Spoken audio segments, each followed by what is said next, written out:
ہم نے رمضان المبارک کے مہینہ میں جو روزے رکھے، رات کو تراویح پڑھی، رمضان المبارک کا جو احترام کیا، اس کے شکرانہ کے اندر اب ہم عید کی نماز پڑھنے کے لیے آئے ہیں۔ اللہ رب العزت کی یاد فرماتی ہے وَلِتُكَبِّرُوا اللَّهَ، جب رمضان المبارک کا مہینہ چل جائے تو روزے پورے کر لو، پھر اللہ رب العزت کی کبریائی بیان کرو، وَلَعَلَّكُمْ تَشْكُرُونَ، اور اللہ رب العزت کی ذات کا تم شکریہ ادا کرو۔ میرے عزیزوں، حضرت انس بن مالک رضی اللہ تعالیٰ عنہ فرماتے ہیں، جس وقت نبی علیہ السلام مکہ المکرمہ سے ہجرت کر کے مدینہ المنورہ تشریف لے کر گئے، وہاں دیکھا کہ انصار کو خوشی کے تہوار مناتے ہیں۔ نبی علیہ السلام نے ان سے پوچھا کہ جن تہواروں کو تم مناتے ہو، ان تہواروں کی تاریخ کیا ہے؟ تم کیوں ان تہواروں کو تم مناتے ہو؟ تو انصار نے جواب دیا، اے اللہ کے رسول، زمانہ جاہلیت سے ہمارے یہ تہوار چلے آ رہے ہیں، ہم ان 2 دنوں کے اندر خوشی مناتے ہیں، ہم ان 2 دنوں کے اندر کھیل اور کود کرتے ہیں۔ میرے نبی نے فرمایا، اے میرے صحابہ، اللہ رب العزت کی ذات نے آپ کو ان 2 دنوں سے 2 دن بہتر عطا فرما دیے ہیں۔ ایک دن عید الفطر کا دن ہے اور دوسرا عید الاضحیٰ کا دن ہے۔ یہاں ایک جملے پر غور کرنے کی بات ہے، نبی علیہ السلام نے فرمایا کہ اللہ رب العزت کی ذات نے تمہارے ان دنوں سے تمہیں بہتر دن عطا فرمائے ہیں، بلکہ دنیا کے اندر جتنے مذاہب ہیں سب کے اپنے اپنے تہوار ہیں، سب کے تہواروں سے بہتر تہوار جو ملے وہ امت محمدیہ صلی اللہ علیہ وسلم کی ذات کو ملے۔ محدثین نے اس پر بحث کی ہے کہ جو تہوار مسلمانوں کو ملے ہیں وہ تہوار دوسرے لوگوں کے تہواروں سے کیوں بہتر ہے؟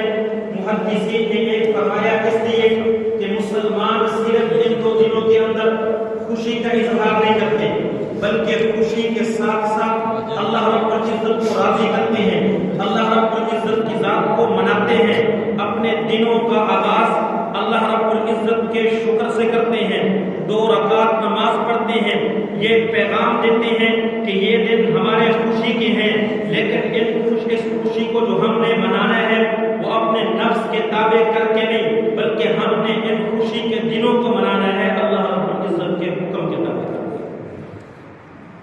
اور دوسرا وجہ اس کی یہ لکھی کہ جتنے بھی تہوار ہیں وہ صرف اپنی اپنی خوشی مناتے ہیں، دوسرے لوگوں کو اس خوشی کے اندر شریک نہیں کرتے۔ لیکن میرے بھائیو، امت محمدیہ کو جو خوشی کے تہوار ملے ہیں، میرے پیغمبر کی ذات نے فرمایا کہ فرض رسول اللہ صلی اللہ علیہ وسلم صدقۃ الفطر، جس وقت ہم عید الفطر کی نماز پڑھنے کے لیے آتے ہیں، میرے پیغمبر کا فرمان ہے عید الفطر ادا کرنے سے پہلے تم صدقۃ الفطر ادا کرو، کہ وہ لوگ جو مزدوری پر چلتے ہیں، ڈیلی کمائی کھاتے ہیں، ہر روز مزدوری پہ جاتے ہیں اور اس کے بعد ان کا چولہا جلتا ہے، تم ان کے گھروں کے اندر صدقۃ الفطر پہنچاؤ تاکہ اس دن وہ مزدوری پر نہ جائیں بلکہ تمہارے ساتھ خوشی کے اندر شریک ہو جائیں۔ دنیا کے جتنے تہوار ہیں سب اپنی خوشی مناتے ہیں، کسی اور کو اس خوشی کے اندر شریک نہیں کرتے، لیکن امت محمدیہ صلی اللہ علیہ وسلم کو جو خوشی کے 2 دن ملے ہیں، ہم ان 2 دنوں کے اندر خود بھی خوشی مناتے ہیں اور اللہ رب العزت کے حکم کے تابع کر کے مناتے ہیں اور دوسرے لوگوں کو بھی اپنی خوشیوں کے اندر شریک کرتے ہیں۔ میرے پیغمبر نے فرمایا للصائم فرحتان، جو روزے دار ہیں اس کے لیے دو خوشیاں ہیں. ایک خوشی جس وقت وہ روزے پورے کر لیتے ہیں اس وقت اس کو ملتی ہے. اس حدیث سے پتہ چلتا ہے جس بندے نے رمضان المبارک کے روزے رکھے ہیں اس بندے کے لیے خوشی ہے. اس بندے کو حق پہنچتا ہے کہ وہ خوشی منائے, نئے کپڑے پہنے اور خوشی کا اظہار کرتے ہوئے عید کی نماز ادا کرنے کے لیے ہے. جس نے رمضان المبارک کا احترام کیا, رات کو تراویح پڑھی, قرآن کریم کو سنا, میرے بھائیو وہ بڑا خوش نصیب آدمی ہے, اس لیے کہ اس نے اللہ کے اس مہمان کو خوش کر کے راضی کر کے بھیجا.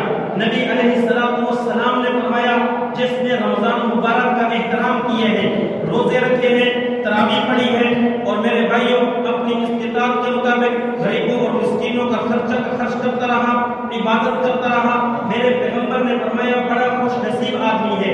یہ کتنا خوش نصیب آدمی ہے, حدیث کے اندر آتا ہے اذا کان یوم عیدہم یعنی فطرہم, کہ جس دن عید کا دن ہوتا ہے یعنی عید الفطر کا دن ہوتا ہے, اس دن اللہ رب العزت کی ذات باہا ملائکتہ, اللہ رب العزت کی ذات اپنے فرشتوں کے سامنے اس بندے پر فخر کرتے ہیں. میرے بھائیوں آپ کا اگر کوئی بیٹا ہو, وہ بیٹا کوئی اچھا کام کر کے آ جائے جس کی آپ کو امید بھی نہیں تھی, لیکن وہ اس کے باوجود اچھا کام کر کے آ جائے, آپ کہتے ہیں بیٹا آپ پر مجھے بڑا فخر ہے. میرے بھائیوں یہ جو روزہ ہے یہ یقیناً بڑا مشکل کام ہے, بھوک پیاس برداشت کرنا انتہائی دشوار ہوتا ہے, لیکن جب مسلمان اس بھوک اور پیاس کو برداشت کرتے ہیں, رمضان المبارک کا احترام کرتا ہے, اللہ رب العزت کی ذات فرشتوں کے سامنے اس بندے کا فخر کرتے ہیں, کہتے ہیں باہا ملائکتہ, اللہ رب العزت کی ذات اپنے فرشتوں کے سامنے اس بندے کا فخر کرتے ہیں. فخر کرتے ہوئے فرماتے ہیں کہ اے میرے فرشتوں تم بتاؤ تو صحیح ما جزاء اجیر وفا عملا, اس مزدور کا اجرت کیا ہے, اس مزدور کی مزدوری کیا ہے جس مزدور نے اپنا عمل پورا کر لیا. میرے بھائیو یہ جو فرشتے ہیں یہ اللہ رب العزت کی ذات کو جواب دیتے ہیں, فرماتے ہیں جزاؤہ ان یوفا عمل, اے اللہ کے رسول جس مزدور نے مزدوری پوری کر لی ہے. فرشتے کہتے ہیں اے اللہ جس مزدور نے مزدوری پوری کر لی ہے اس کو اس کے عمل کا جو اجر ہے وہ پورا عطا کر دیا جائے. میرے بھائیو اس کے بعد اللہ رب العزت کی ذات فرشتوں کو مخاطب کر کے کہتے ہیں یا ملائکتی, اے میرے فرشتوں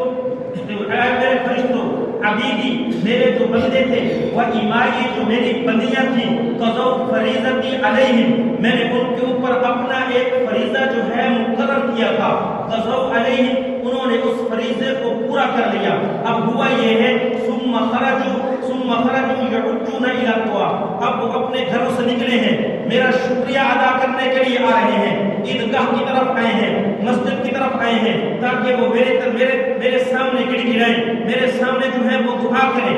اللہ رب العزت کی ذات فرماتی ہے لا اجیبنہم, اے میرے فرشتوں تم گواہ رہنا, یہ جو کچھ مجھ سے مانگیں گے میں اپنے ان بندوں کو ضرور عطا کرتا چلا جاؤں گا. پھر اللہ رب العزت کی ذات فرماتی ہے کہ میں صرف ان کو عطا بھی نہیں کروں گا. اللہ رب العزت کی ذات آگے جو ہے وہ 5 قسمیں کھاتے ہیں, 5 قسمیں کھانے کے بعد اللہ فرماتے ہیں سب سے پہلی قسم کھاتے ہیں کہ بعزتی و کرمی و جلالی و علوی و ارتفاع شانی, مجھے میری عزت کی قسم, میری سخاوت کی قسم, مجھے میری بلندی کی قسم, مجھے میرے کرم کی قسم, مجھے میری بلندی مرتبہ کی قسم, میں ایک تو ان کی دعاؤں کو قبول کروں گا. اور آگے فرماتے ہیں صرف دعاؤں کو میں قبول نہیں کروں گا, قد غفرت لکم, میں اپنے ان بندوں کو جتنے بندے بھی جنہوں نے رمضان کا احترام کیا تھا ان سب کو بخش دوں گا. اللہ کی ذات فرماتی ہے صرف بخشنا بھی نہیں بلکہ بدلت سیئاتکم حسنات, ان کی جو برائیاں ہوں گی میں ان برائیوں کو نیکیوں کے اندر تبدیل کر دوں گا. پھر میرے پیغمبر نے فرمایا اللہ رب العزت کی ذات ان کو بخش دیتے ہیں فیرجعون مغفورا لهم, جنہوں نے رمضان کا احترام کیا ہوتا ہے عید کی نماز پڑھ کے واپس جاتے ہیں. میرے پیغمبر نے فرمایا کہ یہ بخشے اپنے گھروں کی طرف واپس آتے ہیں. تو یہ تو وہ لوگ ہیں جنہوں نے میرے عزیزوں رمضان المبارک کا احترام کیا ہے, لیکن خدا نہ خواستہ اللہ نہ کرے پورے مجمع کے اندر کوئی ایسا بندہ نہ ہو جس نے رمضان المبارک کا احترام کیا ہو, رمضان مبارک کی جس نے رمضان مبارک کی بے احترامی کی ہو. رمضان مبارک کی بے احترامی میں سب سے پہلی بات یہ آتی ہے کہ اس بندے نے رمضان مبارک کے روزے بغیر عذر کے چھوڑ دیے ہوں، بغیر عذر کے اس نے رمضان مبارک کے کچھ روزے یا سارے روزے چھوڑ دیے ہوں، وہ بندہ جو ہے رمضان مبارک کی بے احترامی کرنے والا ہے، عذر نہیں تھا، عذر کے بغیر اس بندے نے رمضان مبارک کی تراویح نہیں پڑھی ہے، تراویح چھوڑ دی، اس نے قرآن نہیں سنا، میرے بھائیوں قرآن کو چھوڑ دیا، ایسے شخص کے بارے میں آتا ہے کہ یہ شخص رمضان مبارک کی بے حرمتی اور بے احترامی کرنے والا ہے۔ میں خدا کی قسم اٹھا کر کہتا ہوں، منبر پر بیٹھا ہوں، میں کہتا ہوں جس بندے نے رمضان مبارک کا احترام نہیں کیا اس بندے کو آج کے دن خوشی منانے کا کوئی حق نہیں ہے، اس کو چاہیے کہ وہ اپنے اوپر ماتم کرے، اس کو چاہیے کہ وہ کسی بندے سے عید کی جو ہے وہ مبارکباد نہ لے، بلکہ اس کو چاہیے وہ بیٹھ کر دو ندامت کے آنسو بہائے۔ وجہ اس کی یہ ہے کہ میرے پیغمبر کا فرمان ہے، آقا مدنی صلی اللہ علیہ وسلم نے اس شخص کو بد دعا دی ہے۔ میں نے رمضان مبارک کے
دوسرا یہ کہ رمضان مبارک کا مہینہ اللہ کی طرف سے ایک مہمان بن کے آیا تھا، اس نے جا کر اللہ رب العزت کے سامنے میری اور آپ کی شفاعت کرنی ہے۔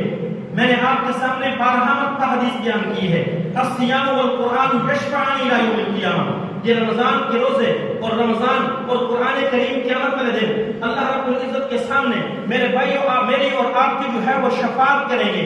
میرے عزیزوں یہ جو شفاعت ہے یہ شفاعت اس شخص کی ہوگی جس شخص نے رمضان مبارک کا احترام کیے ہیں، جس نے بغیر عذر کے رمضان مبارک کے روزے چھوڑ دیے ہیں، اس کی رمضان مبارک اور یہ روزے جو ہے شفاعت قطع نہیں کریں گے۔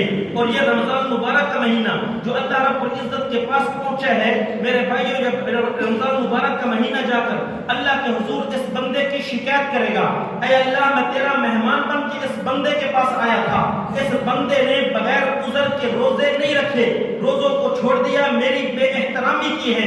جب یہ ناراض ہو کر جائے گا، یقیناً جب مہمان ناراض ہو کر گیا، جس کی طرف سے مہمان آیا تھا، یقیناً وہ بھی اس بندے سے ناراض ہوگا۔ جس بندے سے اللہ رب العزت کی ذات ناراض ہو جائے اس بندے کو اس دن کے اندر میرے بھائی خوشی منانے کا کوئی حق نہیں ہوتا ہے۔ بہت بڑا جرم کیا ہے ان لوگوں نے جنہوں نے رمضان مبارک کی بے احترامی کی ہے۔ کیا اس کا اب کوئی ازالہ بھی ہو سکتا ہے؟ کیا ہم اس جرم کو اللہ رب العزت سے معاف بھی کرا سکتے ہیں؟ تو میرے بھائی ہاں جی، اس کا ایک طریقہ ہے، وہ طریقہ ہے اللہ رب العزت کے سامنے توبہ کرنا، ندامت اختیار کرنا، معافی مانگنا۔ لیکن اس معافی کے لیے ضروری ہے، تراویح کی قضا نہیں ہوتی، تراویح جو رہ گئی بس اس پر تو صرف معافی ہی مانگنی ہے، اس کی قضا نہیں ہے۔ لیکن رمضان مبارک کے جو روزے چھوڑے ہیں ان کی معافی کے لیے ضروری ہے پہلے ان روزوں کی قضا کی جائے، پھر اللہ رب العزت سے معافی مانگی جائے۔ انشاءاللہ اللہ رب العزت کے ذات اس بندے کو ضرور معاف کر دیں گے۔ اس وقت آپ دل کے اندر تہیہ کر لیں، ندامت اختیار کریں، جس نے روزے نہیں رکھے، اے اللہ انشاءاللہ جیسے ہی میں عید کے بعد پہلا دن آتا ہے میں رمضان مبارک کے جو فرض روزے ہیں وہ ادا کروں گا، اے اللہ مجھے معاف فرما دے۔ آپ ندامت اختیار کریں گے، خدا کی قسم اللہ رب العزت کی ذات آپ کی مغفرت کے فیصلے فرما دے گی۔ اللہ کی ذات فرماتی ہے قل یا عبادی الذین اسرفوا علی انفسہم لا تقنطوا من رحمت اللہ، اے میرے بندو جنہوں نے اپنی جانوں پر ظلم کر کے حد سے آگے نکل گئے، تمہیں مایوس ہونے کی ضرورت نہیں ہے۔ اللہ رب العزت کی جو رحمت ہے، اللہ کی رحمت بڑی وسیع ہے۔ حدیث شریف کے اندر ایک واقعہ ہے کہ ایک شخص میرے پیغمبر کے پاس آیا، آ کر کہنے لگا اے اللہ کے رسول، میں اللہ سے توبہ کرنا چاہتا ہوں، میں اللہ سے معافی مانگتا ہوں، آپ اللہ رب العزت سے میری شفاعت کر دیں، مجھے امید ہے اللہ رب العزت کی ذات میرے گناہ کو معاف کر دیں گے۔ میرے بھائیوں، نبی علیہ السلام نے فرمایا کہ بھائی جو شخص بھی اللہ کے سامنے ہاتھ اٹھاتا ہے، ندامت اختیار کرتا ہے، اللہ رب العزت کی ذات اس کو معاف کر دیتے ہیں۔ آپ میری شفاعت کے لیے کیوں آئے ہو؟ وہ کہنے لگا اے اللہ کے رسول، میرا گناہ بہت بڑا ہے، اگر میں خود ہاتھ اٹھاؤں گا اللہ رب العزت کی ذات مجھے معاف نہیں کرے گی۔ میرے پیغمبر نے اس سے سوال کیا، فرمایا کہ بتا تیرا گناہ زمین و آسمان سے بڑا ہے؟ وہ شخص کہنے لگا ہاں جی، میرا گناہ آسمان اور زمین سے بڑا ہے۔ میرے پیغمبر نے فرمایا اچھا یہ بتاؤ کہ جتنی یہ کائنات ہے، اس کائنات سے بھی بڑا ہے، سورج اور چاند اور ستاروں سے بھی بڑا ہے؟ وہ شخص کہنے لگا ہاں جی، میرا جو گناہ ہے یہ پوری دنیا پوری کائنات سے بھی بڑا ہے۔ میرے پیغمبر نے فرمایا اچھا بتاؤ تو صحیح وہ گناہ کون سا ہے، تاکہ مجھے بھی پتہ چلے کہ کتنا بڑا گناہ کر کے تو آیا ہے۔ میرے بھائیو، یہ شخص کہنے لگا میں نوجوان تھا، ایک لڑکی کے ساتھ میری محبت ہو گئی، میں نے اس کو راضی کرنے کی کوشش کی تاکہ میں اپنی ہوس پوری کروں، لیکن وہ اچھے گھرانے کی بچی تھی، نیک بچی تھی، اس نے جو ہے مجھے ڈانٹتی رہی، مجھے اپنے قریب نہیں آنے دیا، اس نے اپنے والدین کی عزت کی لاج رکھی ہے، لیکن میں اس کے پیچھے چلتا رہا، میں اپنے مقصد کے اندر کامیاب نہیں ہو سکا۔ ہوا یہ کہ اللہ رب العزت کی ذات نے اس بچی کو اپنے پاس بلا لیا، اس کی وفات ہو گئی، وہ قبرستان کے اندر میرے بھائی دفن ہو گئی۔ یہ شخص کہتے ہیں میں نے بیلچہ اٹھایا، میں قبرستان کے اندر پہنچا، وہاں جو کورکن تھا میں نے اس سے اس بچی کی قبر پوچھی، اور میں پھر اس کے بعد جا کر اس بچی کے قبر کو میں نے کھودا، اور اس کے بعد میں نے اس کی لاش کے ساتھ اپنی حوث کو پورا کیا۔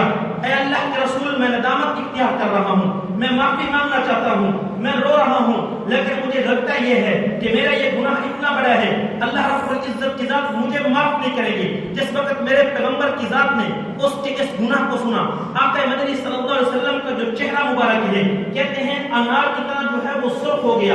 یہ علامت ہوتی تھی پیغمبر علیہ السلام انتہائی غصے کے اندر آ چکے ہیں۔ جس وقت اس نے پیغمبر علیہ السلام کی یہ حالت دیکھی، وہ اٹھ کے چلنے لگا، آگے گیا، میرے پیغمبر نے اس کو بلایا نہیں، اللہ رب العزت کی ذات نے آقا مدنی صلی اللہ علیہ وسلم کے پاس حضرت جبرائیل کو بھیجا کہ اے میرے پیغمبر، آپ میرا بندہ مجھ سے سلو کرنا چاہتا تھا، آپ نے اس کی ہاں کے اندر ہاں کیوں نہیں ملائی؟ آپ اس کو فرماتے کہ آؤ میں تم بھی اللہ سے معافی مانگو، میں آپ کی شفاعت کرتا ہوں، اللہ رب العزت کی ذات آپ کو معاف کر دے گا۔ میرے پیغمبر نے اس شخص کو فوراً بلایا، فرمایا کہ یہ کچھ گناہ نہیں ہے، اگر اتنے گناہ اور بھی ہوں اللہ رب العزت کی ذات ان کو بھی معاف کر سکتے ہیں۔ اس نے اللہ سے معافی مانگی، پیغمبر علیہ السلام نے اس کی شفاعت فرمائی، اللہ رب العزت کی ذات نے اس کی مغفرت فرما دی۔ میرے بھائیو، اتنا بڑا گناہ اللہ رب العزت کی ذات نے جب اس کو معاف کر دیا، ہم نے رمضان مبارک کی بے احترامی کی ہے، واللہ کر کے کہہ رہا ہوں یہ چھوٹا گناہ نہیں ہے، بہت بڑا گناہ ہے، بہت بڑا گناہ ہے، لیکن جب ہم ندامت کے ساتھ اللہ رب العزت سے معافی مانگیں گے انشاءاللہ اللہ کی ذات ہمیں بھی معاف کرنا۔ ایک حدیث مبارکہ کے اندر آتا ہے، ایک شخص نے کہا کہ ان اللہ لا یغفر لفلان، اللہ رب العزت کی ذات فلاں بندے کو کبھی نہیں بخشے گا، فلاں بندے کو کبھی نہیں بخشے گا۔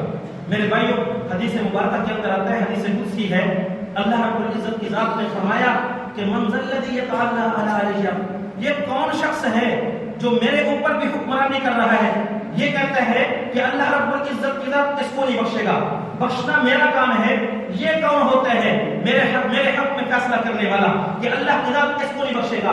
ہاں سن لے، قد غفرت، میں نے اس شخص کو تو بخش دیا، لیکن واحبطت اعمالک، میں نے تیرے سارے کے سارے اعمال کو ضائع کر دیا۔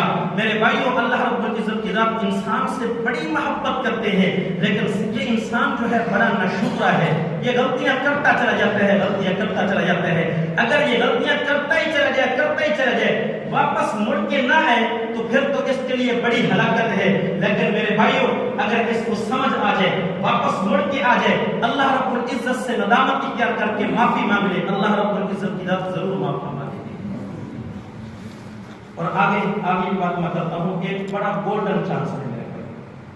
لیکن یہ جو گولڈن چانس ہے یہ صرف ان لوگوں کے لیے ہے جن لوگوں نے رمضان المبارک کے پورے روزے رکھے. ایک روزہ بھی بغیر عذر کے جس نے نہیں چھوڑا اس کے لیے بڑا بہترین چانس ہے. اگر کسی بندے نے بغیر عذر کے روزہ چھوڑا ہے اس کے لیے پھر ضروری ہے کہ پہلے ان روزوں کی قضا کرے, اس کے بعد وہ اس پیکج کے اندر شامل ہو سکتے ہیں. وہ پیکج جو میرے پیغمبر نے دیا وہ یہ ہے کہ آقا مدنی صلی اللہ علیہ وسلم نے فرمایا من صام رمضان, جس آدمی نے رمضان المبارک کے روزے رکھ لیے, اور آگے فرمایا ثم اتبعہ ستا من شوال, پھر اس شخص نے جو شوال المکرم کا مہینہ ہے جس کا آغاز ہم کر رہے ہیں عید کے بعد, اس نے جو ہے 6 روزے شوال المکرم کے رکھ دیے. اور یہ 6 روزے مسلسل رکھنا ضروری نہیں ہے, اور یہ جو ہے وہ لگاتار رکھنا بھی ضروری نہیں ہے, وقفے کے ساتھ بھی رکھ سکتے ہیں, اور کل سے شروع کر کے آگے مسلسل بھی رکھ سکتے ہیں. بندے کو اختیار ہے جیسے مرضی رکھے, بس شوال کے مہینہ کے اندر 6 روزے پورے کرنے ہیں. ہوگا یہ کہ میرے پیغمبر نے فرمایا کانا کصیام الدہر, یہ شخص ایسا ہے جیسا کہ اس نے گویا پورے زمانے کے روزے رکھ لیے. میرے بھائیوں میرے پیغمبر کے ایک آزاد کردہ غلام ہیں حضرت ابو امامہ رضی اللہ تعالیٰ عنہ, انہوں نے اس کی وجہ بیان کی. وہ فرماتے ہیں کہ آقا مدنی صلی اللہ علیہ وسلم نے یہ جو فرمایا ہے گویا اس شخص نے پورے سال کے روزے رکھے. وہ فرماتے ہیں اس لیے کہ امت محمدیہ صلی اللہ علیہ وسلم پر اللہ رب العزت کا بڑا کرم ہے, بڑی مہربانی ہے. یہ نیکی ایک کرتی ہے, اللہ رب العزت کی ذات اس کو جو ثواب عطا فرماتے ہیں وہ 10 کا عطا فرماتے ہیں. جس وقت ہم نے 1 مہینے کے روزے رکھے, رمضان مبارک کے روزے تو ہم نے 1 مہینے کے رکھے ہیں, یہ 1 مہینے کے روزے نہیں ہوئے بلکہ یہ 10 مہینوں کے روزے ہو گئے. اس کے بعد ہم نے 6 شوال مکرم کے روزے رکھ دیے. تو میرے بھائیوں جب ہم 6 رکھے تو 6 کو اگر 10 سے ضرب دیں 60 روزے یہ بن جاتے ہیں. تو گویا اس نے پورے سال کے روزے رکھ لیے. پھر اگلا سال آئے گا, یہ چونکہ اس نے تو اس پر عمل کرنا ہی کرنا ہے, رمضان کے روزے رکھے گا, اس کے بعد 6 شوال کے روزے رکھے گا, پھر پورے سال کے روزے ہو گئے. اس طرح پھر اگلا سال آئے گا, اس طرح یہ چلتا چلا جائے گا. تو میرے پیغمبر کی یہ حدیث اس بندے کے لیے بالکل صادق ہوگی کہ کانا کصیام الدہر, گویا کہ اس آدمی نے پورے سال کے روزے جو ہے وہ رکھ لیے, پورے زمانے کے روزے جو ہے اس نے رکھ لیے. اور آپ کی بات کیا کہ میں بات ختم کرتا ہوں. میرے بھائیو یہ جو عید ہے, عید کی مبارکباد حدیث سے ثابت ہے. عید کی ہم دوسرے کو مبارکباد دے سکتے ہیں, یہ حدیث سے ثابت ہے. الفاظ بھی حدیث سے ثابت ہیں. میرے پیغمبر نے فرمایا تقبل اللہ منا ومنکم, دوسرے بندے کو آپ نے عید کی مبارک دینی ہے, یوں اس کو کہو تقبل اللہ منا ومنکم, اللہ رب العزت کی ذات ہماری طرف سے تمہاری طرف سے اس سب کو قبول فرمائے. جو رمضان کے روزے رکھے, جو عبادتیں کی, اس سب کو اللہ رب العزت کی ذات اپنی بارگاہ میں قبول فرمائے. لیکن اس کے بعد مسئلہ آتا ہے کہ آیا جو ہم معانقہ کرتے ہیں یا مصافحہ کرتے ہیں, ایک دوسرے کو ملتے ہیں, آیا اس ملنے کی اجازت ہے یا نہیں ہے؟ تو میرے بھائیو اگر کوئی شخص اس وجہ سے ملتا ہے کہ چونکہ یہ عید ہے اور لازمی طور پر اس ملنے کو عید کے اندر شامل کرتا ہے تو یہ ایک بدعت ہوگی, اس کی اجازت نہیں ہے. لیکن میرے بھائیو ویسے عام دنوں کے اندر ملنے کے 3 طریقے میرے پیغمبر کی ذات نے بیان کیے ہیں. جب عام دنوں کے اندر مسلمان ایک دوسرے کو 3 طریقوں سے مل سکتے ہیں تو عید کا دن بھی تو دن ہے, اس دن کے اندر بھی ان 3 طریقوں میں سے ملا جا سکتے ہیں.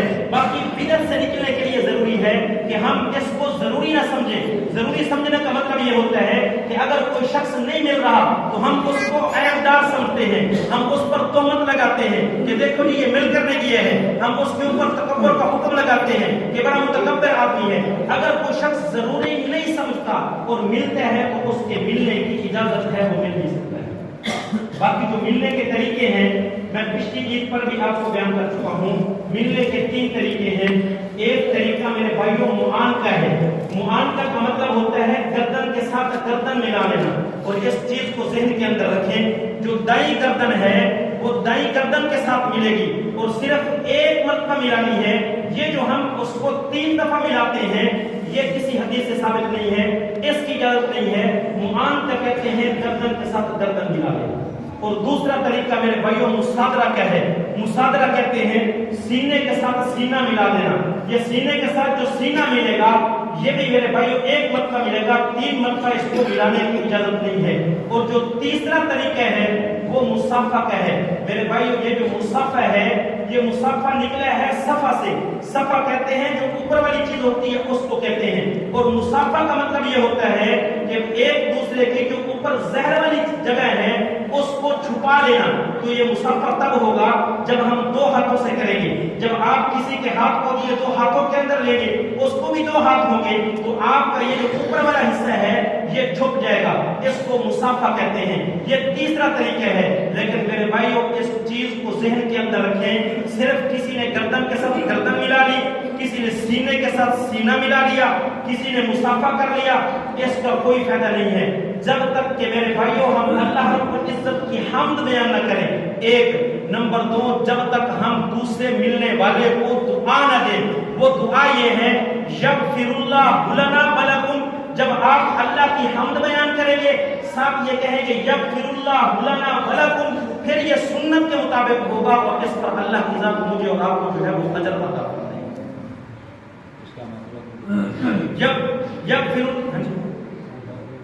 یغفر اللہ لنا, اس کا مطلب یہ ہے کہ اللہ رب العزت کی ذات ہمیں بھی بخشے اور تمہیں بھی بخشے. تو اس لیے ہم نے ابھی عید پڑھنی ہے اور عید کے بعد جب ہم نے ملنا ہے تو میرے بھائیوں ہم نے سنت کے مطابق ملنا ہے, اللہ کی حمد بیان کرنی ہے اور دوسرے اپنے ملنے والے بھائی کو جو ہے ہم نے دعا بھی دینی ہے.